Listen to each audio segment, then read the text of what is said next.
रहे थे वो क्या पढ़ रहे थे, कंप्लाइंस मैनेजमेंट प्रोसेस। जो कंप्लाइंस मैनेजमेंट प्रोसेस है इसमें हमने ये 5 स्टेप्स देख लेते हैं। सबसे पहला क्या है, आइडेंटिफिकेशन, देन दूसरा क्या है, डेवलपमेंट, तीसरा क्या है, इम्प्लीमेंटेशन, देन है इवैल्यूएशन एंड मेंटेनेंस। तो ये 5 स्टेप्स है, इन 5 स्टेप्स की हम डिटेलिंग पढ़ रहे थे। सबसे पहली वाली डिटेलिंग हम पढ़ चुके हैं, वही घिसी पिटी बातें, identification, applicable laws and regulation की कौन कौन से लॉज आप पे लग रहे हैं ये चेक करो।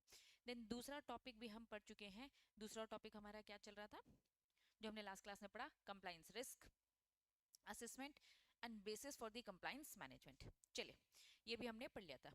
अब एकदम फ्रेश टॉपिक हम यहाँ से स्टार्ट करें। ये एक्चुअल में कंप्लाइंसेस की ही डिटेलिंग है। यहाँ पर क्या बताया जा रहा है, आ जाइए। कंप्लाइंस मॉनिटरिंग और रिस्पॉन्सिबिलिटी सेंटर मैपिंग या फिर क्या बोलेंगे, एलोकेशन। आओ सबसे पहले कंप्लाइंस मॉनिटरिंग की बात करें तो what do mean by compliance monitoring, कुछ नहीं, कंप्लाइंस मतलब वही रूल्स रेगुलेशन। तो जो रूल्स रेगुलेशन है इनकी मॉनिटरिंग करना, मतलब इसको क्या करना, ओवरसाइट करना, देखना कंपनीज के ऑपरेशंस देखो, एक्टिविटीज देखो, भैया क्या क्या काम होता है, उस काम से रिलेटेड हम डिसाइड करेंगे, क्या डिसाइड करेंगे, कंप्लाइंसेस का ownership. What do mean by compliance ownership, देखो कंप्लाइंस ओनरशिप मतलब दो टाइप की ओनरशिप दे रखी, एक है प्राइमरी ओनर और दूसरा क्या दे रखा है, सेकेंडरी ओनर। प्राइमरी ओनर मतलब कि कौन सबसे मेन पर्सन रिस्पॉन्सिबल होगा सारे के सारे कंप्लाइंसेस के लिए, ठीक है। तो मेन एक पर्सन रहेगा जिसको हम पकड़ेंगे भैया तुम्हारी रिस्पॉन्सिबल, और फिर एक उसको सुपरवाइज करने के लिए दूसरा सेकेंडरी, तो मेन और उसको असिस्ट करने वाले उसके सेकेंडरी होंगे। आ जाओ, तो कंप्लाइंसेस की ओनरशिप हम देते हैं फंक्शन वाइज या फिर इंडिविजुअल वाइज। पहला पहला हम क्या बोलते हैं, प्राइमरी ओनर। प्राइमरी ओनर मतलब मेनली जो रिस्पॉन्सिबल है फॉर द कंप्लाइंसेस। सेकेंडरी कौन, has to supervise the compliances, जो सुपरवाइज करेगा देखेगा। एग्जांपल देके बता रहे हैं, जैसे कि ex secretarial officer, assistant company secretary में प्राइमरी रिस्पॉन्सिबल, और जो ग्रुप कंपनी सेक्रेटरी रिस्पॉन्सिबिलिटी वो सेकेंडरी। मतलब मेन फॉर एग्जाम्पल मैं हूँ, ठीक है, मैं सीएस, मेरी मेन रिस्पॉन्सिबिलिटी, और मेरा जो एक ग्रुप बना हुआ है वो सेकेंडरी, वो सुपरवाइज करेगी कि सारी चीजें ठीक से चल रही है कि नहीं, ठीक है। चलिए फिर यहाँ पर उन्होंने बोल रखा है कि role of various level of the management. अगर हम बहुत सारे मैनेजमेंट की बात करें तो उसमें क्या क्या रूल्स है, तो कंप्लायंस ओनरशिप जिसके पास है उसका इलस्ट्रेशन देखकर हम एग्जांपल देख के समझेंगे कि फॉर एग्जांपल जो मेन रिस्पॉन्सिबल है उसकी वेरियस लेवल में क्या क्या रोल होते हैं। तो पहला टॉप मैनेजमेंट में बताया कि क्या होता है, अंडरस्टैंड द कंप्लायंस ऑब्लिगेशन, हमें समझना है कि कौन कौन से लॉज लगते हैं। दूसरा approval of the policy procedure, then motivating the employ, then legal cell में उसके क्या रोल है, हम पढ़ क्या रहे हैं, हम पढ़ रहे रोल टॉप मैनेजमेंट में क्या है। नेक्स्ट लीगल सेल में क्या है, लीगल सेल में कि आइडेंटिफाई करो न्यू या फिर change relevant local laws, communication writing to compliance, review of the system, resolution of the doubts, periodical review, ठीक है। Next senior management functional head में उसका रोल क्या है, किसके रोल की बात करें, कंप्लायंस ओनरशिप जिसकी है, जो मेन रिस्पॉन्सिबल है कंप्लायंसेस की, उसके रोल की बात करें। एनालाइज करेगा, रिसर्च करेगा क्या क्या रेगुलेटरी चेंज हो रहे हैं। Next formulation of the policy procedure, motivating compliance officer की टाइमली सारी चीजें कंप्लाइन होनी चाहिए, गाइड करेगा कंप्लाइंस ऑफिसर को, ट्रैक करेगा, रिस्क को एस्केलेट करेगा मतलब इंक्रीज करेगा, और कॉन्फ्लिक्ट जो भी उसे रिजॉल्व करेगा। चलिए कंप्लाइंस ऑफिसर के सेंस में उसका क्या रोल है, परफॉर्म करेगा सारी कंप्लाइंस ऑब्लिगेशन, अपडेट करेगा, रिस्क को आइडेंटिफाई करेगा और कॉन्फ्लिक्ट को इंटीमेट करेगा। डन। तो अब यहाँ इन्होंने थोड़ी सी और डिटेल करी, क्या लिखा है, एस्केलेशन। एस्केलेशन मतलब क्या, बढ़ाना, इंक्रीज करना। या फिर कंप्लाइंस रिपोर्टिंग, हमें कंप्लाइंसेस ज्यादा से ज्यादा करने हैं, बढ़ाने हैं, और प्लस हमें रिपोर्टिंग भी करनी है। रिपोर्टिंग में हम बताएंगे कितने क्या क्या हमारे कंप्लाइंसेस हो गए। चलिए दो टाइप की इन्होंने रिपोर्टिंग बताई। पहली रिपोर्टिंग क्या बताई है, साइक्लिक, दूसरी क्या बताइए, इंसिडेंट। साइक्लिक मतलब क्या, एक साइकिल चलती रहेगी, मतलब एक ड्यूरेशन रहता है, एक ड्यूरेशन उन्होंने जो क्या बोल रखा है, एटलीस्ट क्वार्टरली बेसिस साइकिल चलेगी जो आपको इन्फॉर्मेशन देनी पड़ेगी। The compliance officer work with the management, जो कंप्लाइंस ऑफिसर होता है वो मैनेजमेंट मतलब कि बोर्ड ऑफ डायरेक्टर और जो भी मैनेजर होता है उसके साथ मिलकर काम करता है, और अदर रिस्क फंक्शन भी करता है to provide the non financial risk reporting की, जो फाइनेंस से अदर देन फाइनेंस की जो भी रिपोर्टिंग होगी, जो भी रिस्क होगी उसको रिपोर्ट करना। चलिए इंसिडेंट मतलब क्या, मटेरियल कंप्लाइंसेस, जो भी इंसिडेंट्स आते हैं उनको रिपोर्ट करना। अब इन्होंने बोला कि मटेरियल कंप्लाइंसेस हमारा मतलब क्या है, देखो दो टाइप की क्या है रिपोर्टिंग, एक है साइक्लिकल, इन्होंने कहा एटलीस्ट क्वार्टरली क्वार्टरली रिपोर्ट करो। दूसरा उन्होंने बोला मटेरियल, जब वो इवेंट आएगा, ये इवेंट बेस है, कभी कभार ये रेगुलर बेस है, आपको एक साइकिल में करते रहना हर तीन तीन महीने में, ठीक है। इंसिडेंट बेस अगर कहूं तो material compliances are defined the event affect the company's integrity। अब ऐसे कुछ कंप्लाइंसेस जिससे जिससे हमारी कंपनी की रेपुटेशन खराब हो सकती है, इंटीग्रिटी पे बात आ जाती है, damaging the company reputation, legal regulatory sanction, financial loss, result of the failure to comply with the, तो ये सारी रिपोर्टिंग होती रहनी चाहिए। तो दो टाइप है, एक रेगुलर करते रहना क्वार्टरली बेसिस और दूसरा इवेंट बेस। चलिए यहाँ केस स्टडी दे रखी है। अब risk management, risk audit and risk management committee के बारे में बताएं। फॉर एग्जांपल एबीसी कंपनी है, ठीक है, बॉम्बे बीएससी लिमिटेड कंपनी, एक एबीसी कंपनी है और एक क्या है, बीएससी लिमिटेड कंपनी है, has made the following cyclic reporting arrangement for the compliance of the activity. कौन सी एक्टिविटी, ऑडिट का और रिस्क मैनेजमेंट कमेटी का। एक है क्वार्टरली और एक है सेपरेट।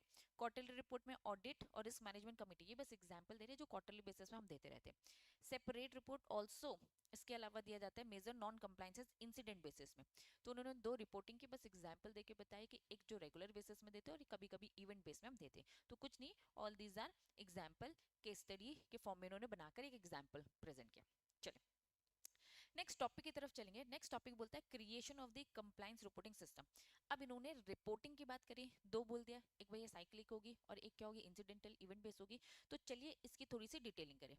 जब आप इस रिपोर्ट सिस्टम को बनाओगे तो कैसे बनाओगे।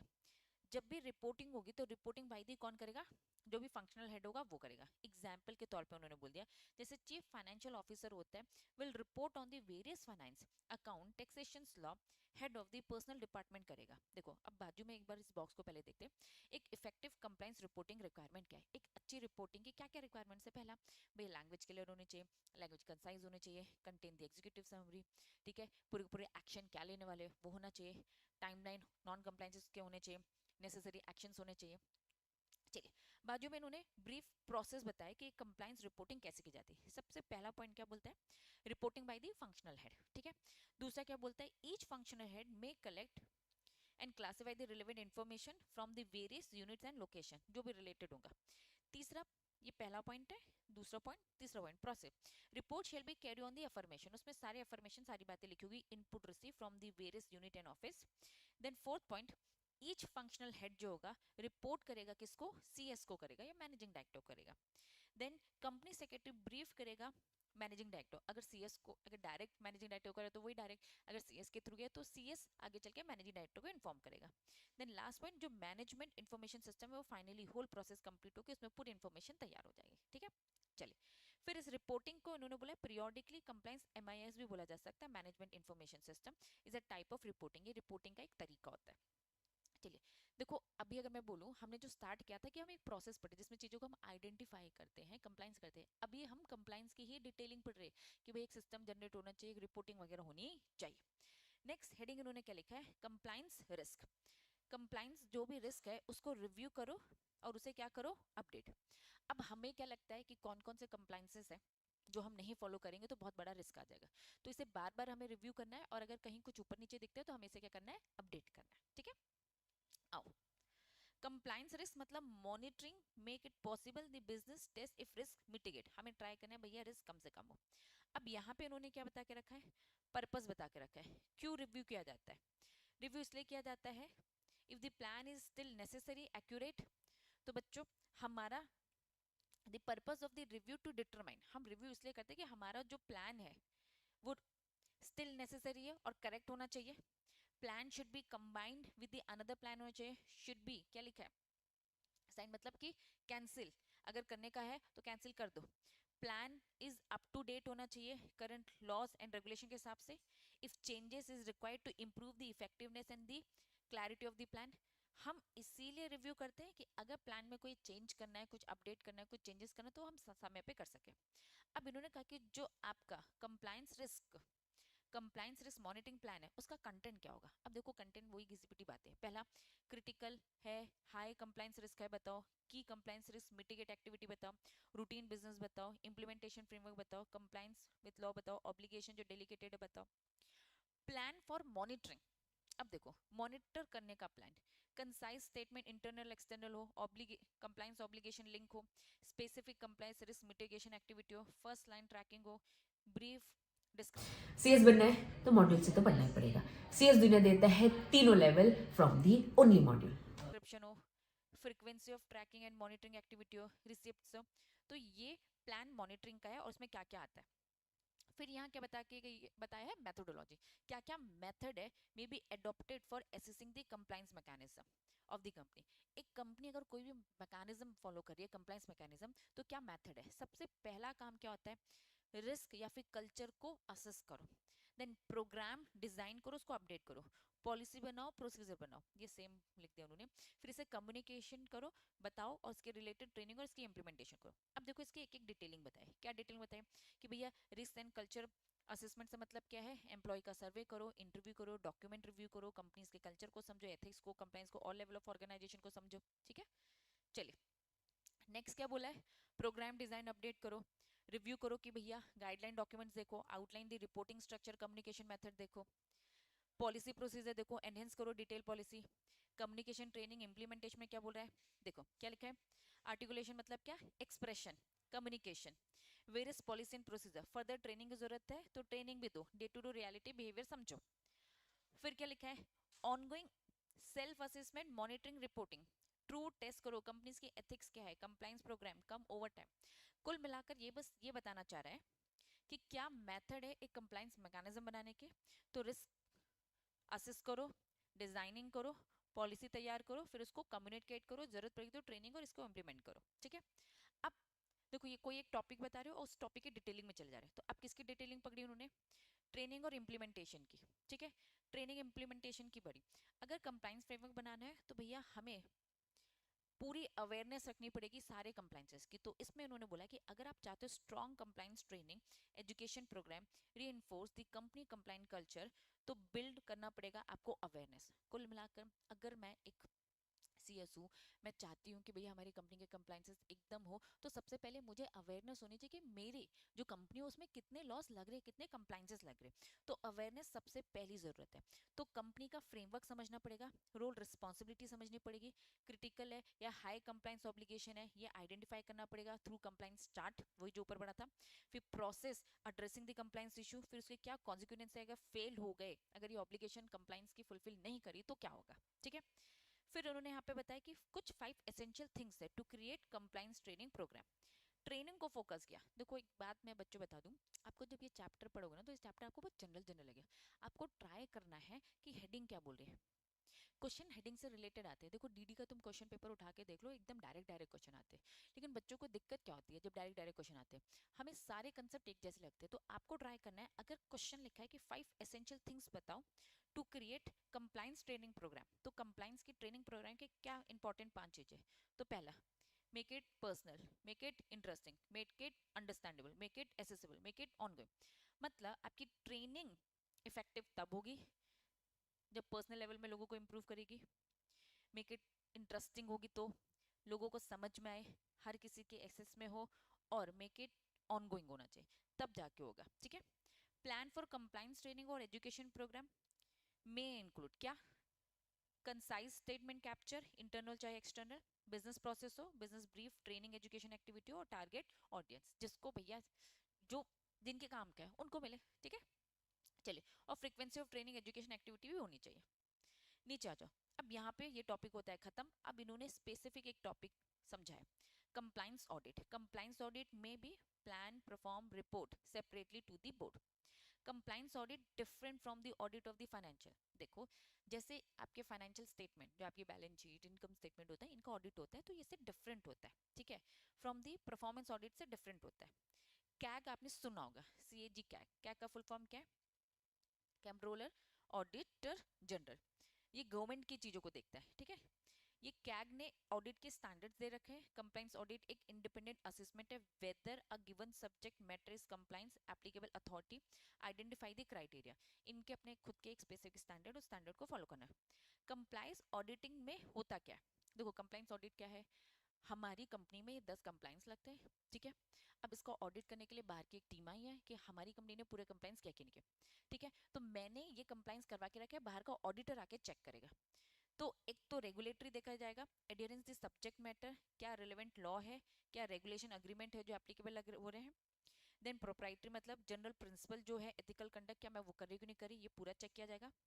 क्यों किया जाता है कंप्लायंस ऑडिट? इसीलिए ताकि वेरीफाई कर सके procurement as per the extent rule के अकॉर्डिंग करे, verify the financial proprietary plan, plan जो भी है वो इफिशिएंट तरीके से हो, वेरीफाई करे यूज ऑफ द पावर। हमें जो भी आपकी जो प्लांट एंड मशीनरी हो उसको हमें चेक करना है कि भैया सारे काम ठीक से हो रहे हैं कि नहीं हो रहे। Use of the power, fuel verify करो, क्या वेरीफाई करो, प्लांट का शटडाउन कब होगा, वेरीफाई करो क्या प्रोडक्शन कितना होगा, वेरीफाई करो जितना बताया है उसके अकॉर्डिंग हो रहा है कि नहीं हो रहा है, वेरीफाई करो operation of the plant compliance. Social, corporate social responsibility का कंसेप्ट समझते हैं कि किसी कंपनी का काम बस प्रॉफिट कमाना नहीं है, समाज को भी देखना है। तो हम देखेंगे कि भैया आप कॉर्पोरेट सोशल रिस्पॉन्सिबिलिटी का फ्रेमवर्क है एज पर रूल्स, वेरीफाई करो एक्टिविटी कर रहे हो कॉर्पोरेट पॉलिसी, वेरीफाई करो कि consonant agreement with the relevant regulation आपने उसके अकॉर्डिंग किया है कि नहीं किया। ठीक है, चलो अब बेनिफिट किसके बेनिफिट है? कॉर्पोरेट कंप्लायंस मैनेजमेंट के। अगर हम एक अपना अच्छा कॉर्पोरेट कंप्लायंस मैनेजमेंट बनाते हैं तो उसका फायदा क्या है? देखो अब जनरल बात है, क्या फायदा है? बेटर कंप्लायंस लॉ हो जाएगा, रियल टाइम स्टेटस लीगल हमारा अच्छा होगा, इंप्रूव होगा ऑपरेशन और हायर प्रोडक्टिविटी होगा, एक्स्ट्रा माइल होगा, रियल टाइम स्टेटस होगा, प्रोग्रेस, अवॉइड स्टिफ स्ट्रिक्ट मतलब एक्सट्रीमली पर्सनल पेनल्टी, चाहे मॉनेटरी इंप्रीजमेंट, इन सब से हम बचेंगे ना। पॉजिटिव एथिक्स आएगा, सेफ्टी वैल्यू आएगा, मतलब वैल्यू मतलब स्ट्रक्चर, कॉस्ट सेविंग होगी, बेटर एम्प्लॉय एंगेजमेंट होगा, बेटर ब्रांड इमेज होगी, enhance the credibility, goodwill, good corporate. ये बच्चों जनरल क्वेश्चन कि भैया अगर हम सारे कंप्लायंसेस करेंगे तो इसमें अच्छा क्या, तो ये सारे इसके बेनिफिट है। फिर अब नेक्स्ट टॉपिक क्या बोल रखा है? सेक्रेटरियल ऑडिट और कंप्लायंस मैनेजमेंट सिस्टम। सेक्रेटरी, पहले कंप्लायंस सिस्टम बताए। Compliance system depend mainly the factor, factor क्या? कंप्लायंस सिस्टम आपका बिजनेस, बहुत सारे फैक्टर्स होते हैं उस पर बेस होता है कि भैया बिजनेस का साइज क्या है, नेचर ऑफ बिजनेस क्या है, जोग्राफिकल डोमेन क्या है, कहाँ ऑपरेट हो रहा है, एरिया क्या है आपका, साइज क्या है आपका, जुरिडिक्शन क्या है, लिस्टेड है कि नहीं है, लिस्टेड है तो ज़्यादा कंप्लायंसेस, नहीं है तो कम, रेगुलेटरी अथॉरिटीज़ क्या है, जैसे कुछ सेबी हो गए इनकी रूल्स रेगुलेशंस बहुत है तो हम रेगुलेटरी अथॉरिटीज़ भी देखते हैं। नेचर ऑफ द कंपनी देखेंगे, प्राइवेट है पब्लिक, देखो पब्लिक कंपनी के कंप्लायंसेस ज़्यादा, प्राइवेट के थोड़े कम, तो ये सारी चीज़ें बहुत डिपेंड करता है कि आपका कंप्लायंस सिस्टम बहुत सारे फैक्टर पे बेस्ड है कि कैसे बनेगा। फिर उन्होंने यहाँ पे क्या बता के रखा है? Secretarial auditor. Secretarial auditor can constitute a broad idea about the design, ये आपकी हेल्प कर सकता है कि system process to adopt company को कैसा लेना चाहिए।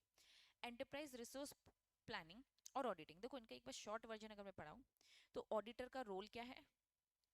आपकी हेल्प करना, ensure the company compliance with the corporate law regulatory framework, specially complex operation में आपकी हेल्प करना, ऑडिटर का रोल ये। ईआरपी, ईआरपी का फुल फॉर्म क्या है? Enterprise resource planning. ये जो है मैंने लार्ज कंपनी यूज करता है इस सिस्टम को to build the compliance modules for the better management, हम अच्छे से बड़ी बड़ी जो ऑर्गेनाइजेशन होती है अच्छे से सिस्टम मैनेज कर सके तो ये करता है। ऑडिटिंग प्रोसेस फोकस करता है improve the compliance system rather the finding the fault. देखो पर्पस हमारा गलतियां ढूंढना नहीं है, गलतियां ढूंढ के उसे ठीक करना है। क्लैरिटी है? चलिए फिर यहाँ पे फाइनल उन्होंने बोला भैया क्या रोल है सीएस का, role of the company secretary in the compliance management, आपका क्या रोल है? आपको ये देखना है कि आप पे कौन कौन से लॉज अप्लाई होते हैं और उस लॉ को क्या करना, कंप्लाई। अब यहाँ पे आपको पैराग्राफ में डिवाइड करते हैं। सबसे पहला जो आपका पैराग्राफ है इसमें दो चीजें, सबसे पहले आपको कंप्लायंस मैनेजर बता के रखा है, फिर डिस्क्लोजर रिस्पॉन्सिबिलिटी बता के रखा है, फिर बता के रखा है एडवाइजरी रोल। तो सीएस का रोल क्या है? पहला रोल क्या है? कंप्लायंस मैनेजर, क्योंकि वो सारे कंप्लायंसेस कराता है। दूसरा क्या बोल दिया? इसकी रिस्पॉन्सिबिलिटी होती है बहुत सारे डिस्क्लोजर देने की जो कंपनी के बिहाफ में देना होता है। तीसरा एडवाइस भी करना है। एकदम शॉर्ट फॉर्म में बोले तो compliance manager, role of disclosure responsibility, advisory role. पहला इंश्योर करना जितने रेगुलेटरी प्रोविजन है फॉलो कर ले company, oversee the key disclosure like liability transaction, ensure the stakeholder form, then advise management and board on the compliances, क्या क्या risk है और बेस्ट प्रैक्टिस उसका और क्या हो सकता है। चलिए ये समझ में आ गया। देन क्या लिखा है? Director responsibility statement. अब देखो नाम से सबसे पहले काम समझो, डायरेक्टर की रिस्पॉन्सिबिलिटी स्टेटमेंट है ना, तो डायरेक्टर के बहुत सारे काम है, क्या डायरेक्टर ने वो सारे काम कर लिए तो उसका ना एक स्टेटमेंट तैयार होता है। ठीक है, तो ये भी एक्चुअल में कंप्लायंसेस का ही पार्ट है, जैसे कि एनुअल अकाउंट प्रिपेयर करना, अकाउंटिंग पॉलिसी मेंटेन करना, accounting records, prepare annual accounts on ongoing basis, internal financial control, compliance with all the applicable law। तो ये सब क्या है डायरेक्टर रिस्पॉन्सिबिलिटी स्टेटमेंट में, ये सारी चीजें होनी चाहिए कि डायरेक्टर ने सारी रिस्पॉन्सिबिलिटी कर ली। ठीक है, तो डायरेक्टर रिस्पॉन्सिबिलिटी स्टेटमेंट में होता क्या क्या है, तो ये सारे पॉइंट्स। ठीक, चलो फिर उन्होंने क्या दे रखा है? Case director carrying the competing business breach fiduciary duty, impose restriction, interpret under section 166 of the Companies Act. अब देखो यहाँ यही कंक्लूजन है, डायरेक्टर को कंपीटिंग बिजनेस के लिए breach fiduciary duty and all